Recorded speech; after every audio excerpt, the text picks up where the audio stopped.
चौपाल देख बड़ा सबला भाया और बहना ने राम राम। बहर बड़ा भारत एक कृषि प्रधान देश है और आपने अठा का अर्थचक्र में मुख्य और मूल आधार जो है खेती बाड़ी कृषि है। ये बात है आपने सबसे ज़्यादा ध्यान खेती बाड़ी पर कृषि पर देना चाहिए, आप देवा भी हाँ। लेकिन अगर आप अपने प्रदेश की बात करा, आपने राजस्थान प्रदेश की बात करा तो अटा ज़्यादातर अनियमित मानसून रहे। कदे तो एकदम उम्मीद से ज़्यादा बरसात हो जाया करे, कदे पानी बरसा ही कोने और इको सीधो दुष्प्रभाव पड़े है आपने खेती पर। अगर बखत पर आपने सिंचाई का ताणी पर्याप्त और पूरा पानी मिल जाए तो आपने खेती मुनाफों को सौदो हो सके।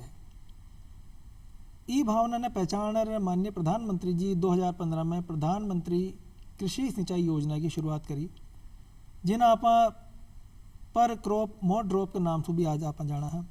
ये तमाम जानकारी लेकर आज अपने कार्यक्रम में दो विशेषज्ञ, दो मेहमान उपस्थित हैं। आप हैं श्री ईश्वर जी यादव, राम राम साहब। यादव साहब, राम राम साहब। आप संयुक्त निदेशक हैं कृषि पंत कृषि भवन में विराजे हैं। और दूसरा विशेषज्ञ हैं श्री राजेंद्र सिंह जी, राम राम साहब। राजेंद्र जी राम राम साहब। आप भी संयुक्त निदेशक हैं उद्यान का और आप भी पंत कृषि भवन में विराजे। दोनों ही मेहमानों को बहुत बहुत स्वागत है। सबसे पहले तो यादव साहब मैं था कहना कहा बचाऊँ, विषय बहुत महत्व का है। पानी सबकी जरूरत है, बिन पानी सब सून। जल जो ना होता तो जग जाता जल अशान की तमाम गीत कहावता मुहावरा अपने प्रदेश में तो खास कर जाने जावे है। तो ये पानी का महत्व न समझता हुआ और प्रधानमंत्री जी जो शुरुआत करी प्रधानमंत्री कृषि सिंचाई योजना, की थोड़ी सी शुरुआत क्यों हुई, के उद्देश्य न कर को शुरुआत करी गई, ई के बारे में थोड़ा सा बताओ। खाई यही योजना देखिए किसान भाइयों, प्रधानमंत्री कृषि सिंचाई योजना का एक उद्देश्य लेके 2015 में इसको शुरुआत की गई थी।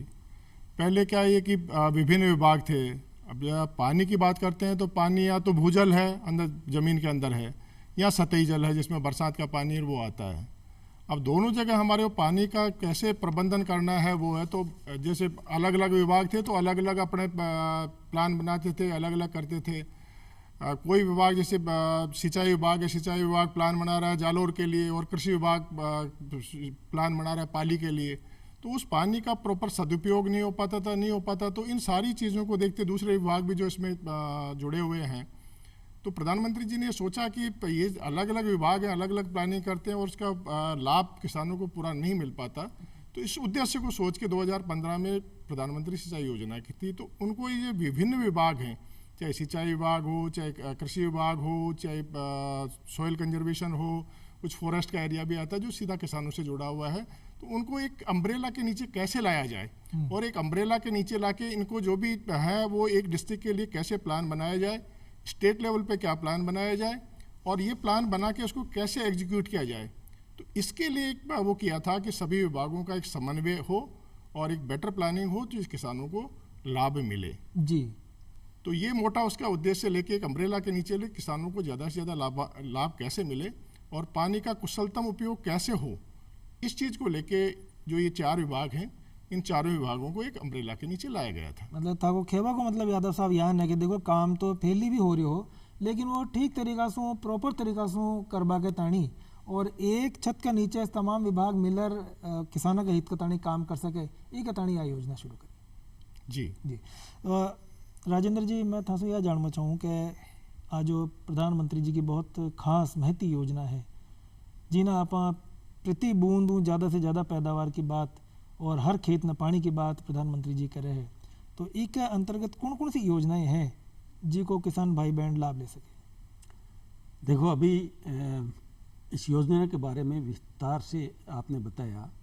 इसमें ग्राउंड वाटर डिपार्टमेंट भी है, इसमें सिंचाई विभाग भी है, इसमें सॉइल कंजर्वेशन डिपार्टमेंट भी है, लेकिन मुख्य रूप से किसानों के सीधे से संपर्क में आने वाली जो योजना है वो इसमें PDMC पर ड्रॉप मोर क्रॉप का जो कंपोनेंट है प्रधानमंत्री कृषि सिंचाई योजना का, प्रति बूंद अधिक पैदावार कैसे लें, इस कंपोनेंट में ही किसानों से सीधी जुड़ी योजनाएं हैं।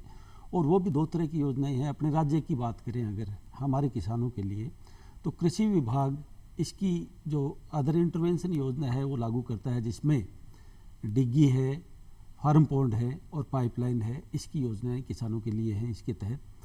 और उद्यान विभाग है राज्य का, वो इम्प्लीमेंट करता है सूक्ष्म सिंचाई योजना या माइक्रो इरिगेशन योजना, जिसमें किसानों को फव्वारा, mini sprinkler, micro sprinkler, sprinkler या ड्रिप और रेनगन, इनके ऊपर विभिन्न तरह की योजनाएं हैं जो लागू करी जाती हैं। जी। तो कृषि और उद्यानिकी विभाग दोनों जो पर ड्रॉप मोर कंपोनेंट है उसमें काम करता है, और सीधी सी किसानों से जुड़ी योजनाएं हैं वो क्रियान्वित करी जा रही हैं। तो ईश्वर जी, ये जो तमाम तरह की योजना की बात कर रहा है राजेंद्र जी, ये योजना से किसान कोई जुड़वो चाहे या कोई लाभ लेवो चाहे तो उन्हें कहीं करना चाहिए। देखो किसान भाइयों, मैं बताना चाहूँगा कि जो इस योजना का मुख्य उद्देश्य है, पानी का कुशलतम उपयोग कैसे किया जाए। और पानी का कुशलतम उपयोग करने के लिए, जैसे इसका नाम ही है कि प्रत्येक बूंद से पैदावार ज़्यादा लें, ये बात की जा रही है। तो अब ज़्यादा पैदावार, प्रत्येक बूंद का उपयोग कैसे होगा, तो हम पानी को बचाएं। पानी को बचाने के लिए पाइपलाइन है, फंवारा है, ड्रिप है, आपका रेन गन है। लेकिन सबसे मोटी बात आती है कि यदि हम फंवारा लगाना चाहते हैं या हम ड्रिप लगाना चाहते हैं, तो हमारा जहाँ भूजल अंडरग्राउंड वाटर से हम ट्यूबवेल से या कुएं से पानी निकालते हैं, वहाँ तो क्या होता है कि पानी का प्रेशर मोटर से आता है, तो हम सीधे जोड़ के और वहाँ पे हमारा फंवारा और ड्रिप को चला लेते हैं। लेकिन अब वो क्या, भूजल जो हमारा स्तर है वो दिनों दिन गिरता जा रहा है। आज राजस्थान के परिप्रेक्ष्य में देखें तो जितना पानी हम रिचार्ज कर रहे हैं उसका 150% ज़्यादा निकाल रहे हैं, तो इसका मतलब 50% ज़्यादा निकाल रहे हैं। तो दिनों दिन जो सारे ब्लॉक हैं हमारे ड्राई जोन में जाते जा रहे हैं। तो हमारा एक उद्देश्य आता है कि उस पानी को, जो बरसात के पानी को है, उसको कैसे कंजर्व किया जाए, उसको कैसे इकट्ठा किया जाए, ताकि हम उसका पानी का सदुपयोग भी करें और हमारा कृषि को बढ़ावा देके उत्पादन भी बढ़ा पाएँ। तो ये जो एक अन्य गतिविधियों वाली बात अभी खिचड़ साहब कर रहे थे, अन्य गतिविधियों में फार्म पॉन्ड है, जैसे बरसात है, अब बरसात हुई और पानी बह के चला गया। अब जहाँ बारानी है, बारानी में खेती कैसे करें और जीविका उपार्जन हम किसान कैसे करें। तो वहाँ पे क्या है कि फार्म पॉन्ड के अंदर जो खेत का निचला स्तर है, जहाँ पे भी है पानी का स्लोप है, वहाँ पे एक फार्म पॉन्ड बनाया जाता है। अब फार्म पॉन्ड में क्या है कि जो भी खेत का पानी होगा वो रन ऑफ होके उस पानी में इकट्ठा हो जाए, तो वो हमारे लिए एक अतिरिक्त पानी का स्रोत हो गया। और उस अतिरिक्त पानी के स्रोत में जो इकट्ठा हो गया, वहाँ से हम ड्रिप के द्वारा, फंवारे के द्वारा या पाइपलाइन के द्वारा एक दूसरे ले जाके उसका वो कर सकते हैं। तो एक बहुत बढ़िया ये जो किसानों के लिए है, जो बारानी क्षेत्र है और जहाँ पे पानी की कमी है, तो हम बरसात के पानी को इकट्ठा करके फार्म पॉन्ड की योजना के ले सकते हैं।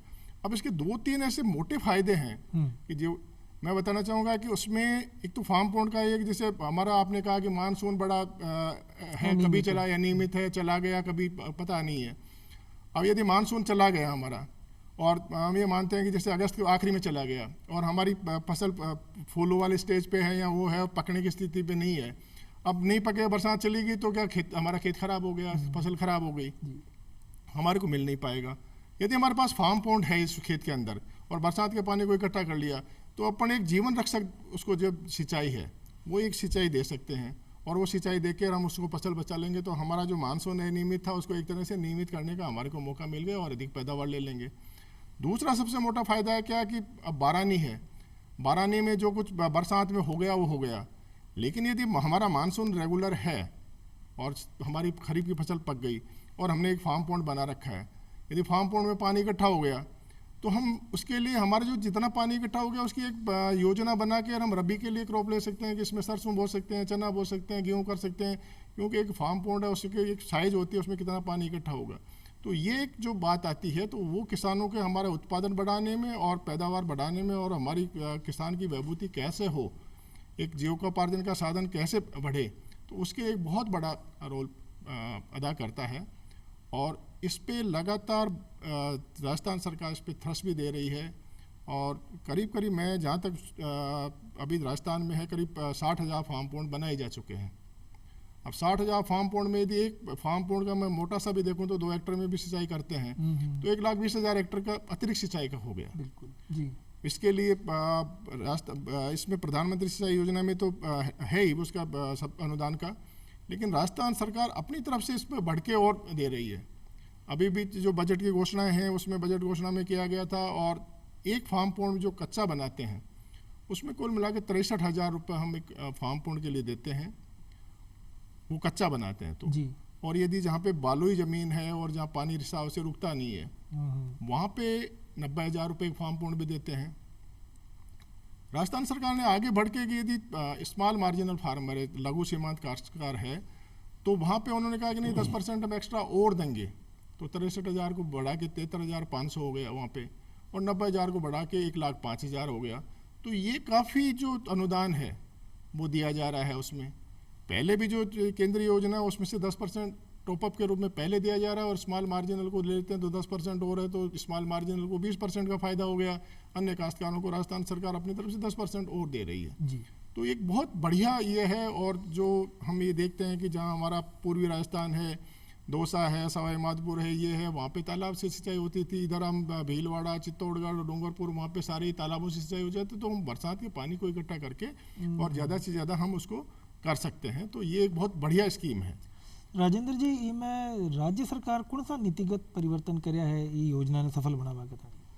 देखो, वैसे सबको पता भी है, हमारा जो राज्य है सबसे बड़ा राज्य है, 10.5% एरिया है पूरे देश में, लेकिन अपने पास जल संसाधन है वो सिर्फ 1% ही है। इसका मतलब हम सीमित जल वाले क्षेत्र के हैं, इसलिए इसका समुचित उपयोग भी करना है, एक एक बूंद को सहेज के भी रखना है और एक एक बूंद से ज़्यादा पैदावार भी लेनी है।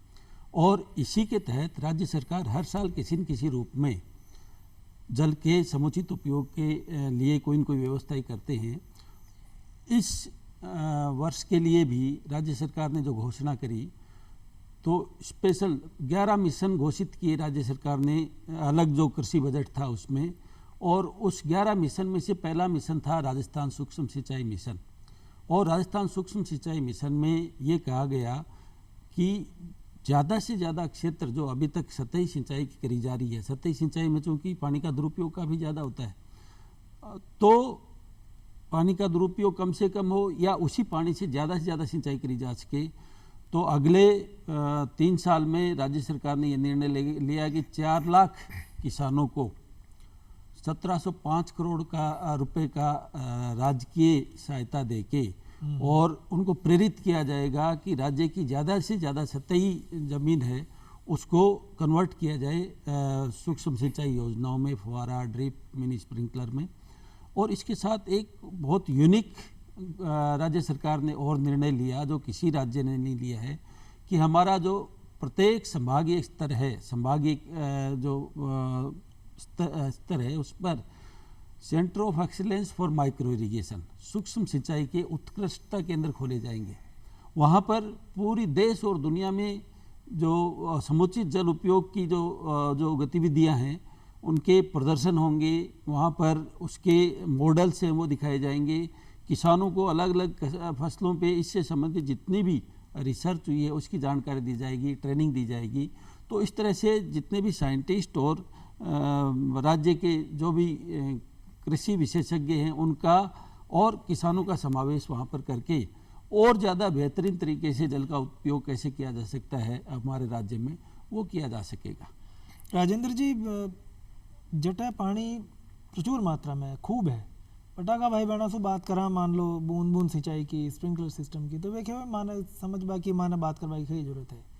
माँ घटा तो पानी मोकड़ो है, माँ का तानी देखे क्या बचाओ, ये बहुत ज़रूरी बात है। देखो, एक अपना हर आदमी ये सोचता है कि पानी कम है, वहीं पर मतलब समुचित जल उपयोग की जो चीज़ें हैं, संयंत्र हैं, वो काम में लिए जाएँ। हमारे पास तो जैसे कल परसों ही हमारे एक साथी थे कोटा से, वो बता रहे थे कि कोटा में हमारे चंबल का बहुत पानी है, तो वहाँ पर ये सूक्ष्म सिंचाई संयंत्रों की कहाँ ज़रूरत है। देखिए, क्या हर पौधे की एक पानी की रिक्वायरमेंट होती है। हम जो सिंचाई करते हैं वो ज़मीन के लिए सिंचाई नहीं करके पौधे के लिए करते हैं। और पौधा एक तरह से मछली भी नहीं है कि उसको बहुत ज़्यादा पानी में खड़े रहना है, और ऐसा भी ऊँट की तरह भी नहीं है कि बहुत दिन से पानी नहीं दिया जाए। और ये जो नई सिंचाई की तकनीक है वो ये सुनिश्चित करती हैं कि पौधे को प्रतिदिन कितना, जैसे हमें पानी की और खाने की प्रतिदिन ज़रूरत है, वही काम सिंचाई के संयंत्र हैं जो अच्छे वो तो करते हैं कि प्रतिदिन कितनी ज़रूरत है। अगर बहुत ज़्यादा पानी भी है तो वहाँ भी प्रबंधन की उतनी ज़रूरत है जहाँ पानी सीमित है। इसलिए मैं हमारे सभी किसान भाइयों को ये कहना चाहता हूँ, चाहे आपके पास जल का स्रोत पर्याप्त है, प्रचुर मात्रा में है, तो भी आपको जल प्रबंधन के जो साधन हैं उनको उपयोग में लेना है अच्छे पैदावार के लिए और गुणवत्ता की पैदावार के लिए, और कम है तो निश्चित रूप से हमें हमारे पास कोई दूसरा विकल्प है नहीं, ये करना पड़ेगा। जी यादव साहब, अगर कोई फार्म पॉन्ड बनावो चाहे, कोई डिग्गी निर्माण करवो चाहे, ये योजना से जुड़वो चाहे, तो कौन सा विभाग में जार आवेदन कर सके, कौन सा कागज पत्र भी ले जाना चाहे, कितना दिन में भी वो काम हो जाएगा? देखो गोविंद जी, मैं बात करना चाहूँगा कि वो अपने फार्म पॉन्ड की बात की, लेकिन जहाँ पे नहरी क्षेत्र है, हाँ पानी का सबसे ज़्यादा दुरुपयोग वहाँ देखा जा रहा है। अभी किचड़ साहब बता रहे हैं कोटा के अंदर के इतना पानी हम क्या करेंगे, पानी बहाएंगे, वो करेंगे।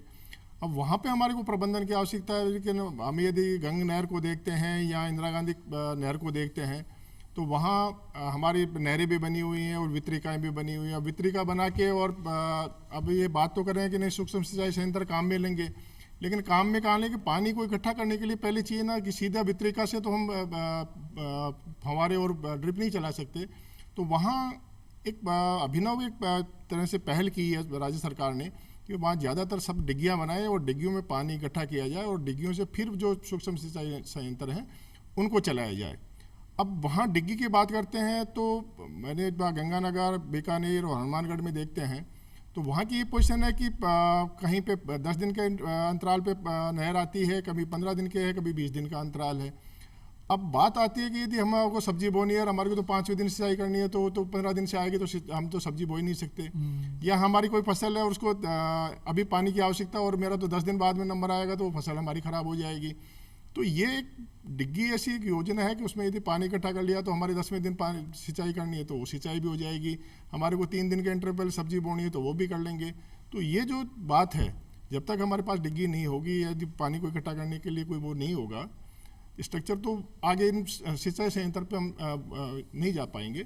तो वहाँ ये है कि उसको है, अब इसमें इसको प्रोत्साहन करने के लिए बहुत बड़ी अनुदान है। मैं बता रहा हूँ कि लागत का 75% या 3 लाख रुपए तक उस पर सहायता दी जा रही है और काफ़ी डिग्गियाँ बन भी रही हैं। इतना किसानों का वो आ रहा है रुझान कि सरकार के पास एक सीमित संसाधन हो रहे हैं और किसानों की मांग बढ़ती जा रही है। जी इसके साथ में लघु सीमांत को फिर उन्होंने कहा कि नहीं, लघु सीमांत को प्रोत्साहित करने के लिए हम 10% एक्स्ट्रा देंगे तो 3,40,000 हो गया, तो वो 85% हो गया लागत का। तो डिग्गियाँ बन रही हैं। अब बात आपने की कि इसको लाभ कैसे लें। एक सिस्टम बहुत बढ़िया कर दिया कि पहले तो हम क्या होते थे कि फाइल बना के लाओ और वो करो, ये सारी करते। अब एक राज किसान साथी एक पोर्टल बना दिया जिसमें सारा काम ऑनलाइन है। कुछ नहीं है, अपना एक जमाबंदी ले जाओ, एक फ़ोटो ले जाओ और एक जनाधार कार्ड ले जाओ और वहाँ जाके अपने ई मित्रा पे जो भी है या अपना खुद के भी कर सकता है। ई मित्रा पे जाके खुद के अपने फ़ोन पे या कंप्यूटर पे बैठ के कर सकते हैं। वहाँ जाइए, अपना जनाधार कार्ड को वहाँ पे उसमें नंबर डालिए। अब जनाधार से आपका बैंक अकाउंट कौन सा है, कौन से बैंक का है, क्या नंबर है, सर आपको उसका एड्रेस सब सारे अपने आप भर जाएंगे। उसके जैसे जनाधार नंबर डालेंगे सारे आ जाएंगे, कंप्यूटर अपने आप ले लेगा, उससे उठा लेगा। दूसरा हमारा आता है कि भाई कितनी जमाबंदी है, जमाबंदी की फ़ोटो अपलोड कर देंगे, एक फ़ोटो हो गई। अब किसके लिए अप्लाई करना है, अब उसके बाद में चाहे फार्म पॉन्ड हो, चाहे स्प्रिंकलर हो, चाहे ड्रिप हो, चाहे सबके लिए एक पोर्टल बना दिया। तो एक तो सबके एक जगह चला जाएगा, उनको कुछ नहीं जाते बताते ये सारा चीज़ हो जाएगी। फिर उसमें आगे फ़ायदा क्या होगा कि मेरी सैंक्शन निकली कि नहीं निकली, मेरे वो हुआ कि नहीं, मुझे लाभ मिला कि नहीं, ये सारा सिस्टम ऑनलाइन कर दिया। जैसे आप अप्लाई करोगे आपके पास मैसेज आएगा कि आपका रजिस्ट्रेशन हो गया, ये नंबर है। उसके बाद में आपकी जैसे ही आएगा कि नहीं, वो प्री वेरिफिकेशन के लिए आएगा, आपके पास मैसेज आ जाएगा। आपकी प्रशासनिक स्वीकृति निकाली, आपके पास आ जाएगा कि प्रशासनिक स्वीकृति का नंबर ये, आपको ये एक मैसेज चला जाएगा। जैसे ही आपका पूरा होता है आप एक मैसेज डालोगे कि नहीं सब मैंने मेरा काम फव्वारा लगा लिया या फार्म पॉन्ड बना लिया, तो आप जैसे मैसेज करोगे तो वो हमारे ऑफिस में आएगा उस पोर्टल के थ्रू। तो हमारा जो भी कार्यकर्ता वो जाके उसका फिजिकल वेरिफिकेशन कर जाएगा कि हाँ ये बन गया है क्या, नाप के अनुसार है या नहीं, जो भी स्टैंडर्ड तय कर रखे सरकार ने उस सरकार के स्टैंडर्ड के अनुसार है, वो आ गया। जैसे फिजिकल वेरिफिकेशन आएगा उसकी वित्तीय स्वीकृति निकाल के और बिल बनेगा, ऑटोमेटिकली उसके अकाउंट में चला जाएगा और अकाउंट में जाते उसको मैसेज मिलेगा कि आपका ये बिल पास हो गया और आपके इतने अमाउंट आपके खाते में जमा हो गई। तो एक किसान को बैठे घर बैठे अपना जो है मोबाइल पे, उस मोबाइल पे अपने फाइल नंबर डाल के वो ट्रैक करके देख सकता है कि मेरी प्रशासनिक स्वीकृति निकली है, वित्तीय स्वीकृति निकली है, या मेरा वेरिफिकेशन हुआ है नहीं, मुझे पेमेंट मिला नहीं, सारी सूचना उसको उसी पे मिल जाती है। हर चीज की सूचना आपका मोबाइल पे आपको मिल जाएगी, अपने आप आती रहेगी। और अपना स्टेटस एप्लीकेशन का कि मेरी क्या है वो भी उसमें अपना नंबर डालते ही उसमें आ जाएगा।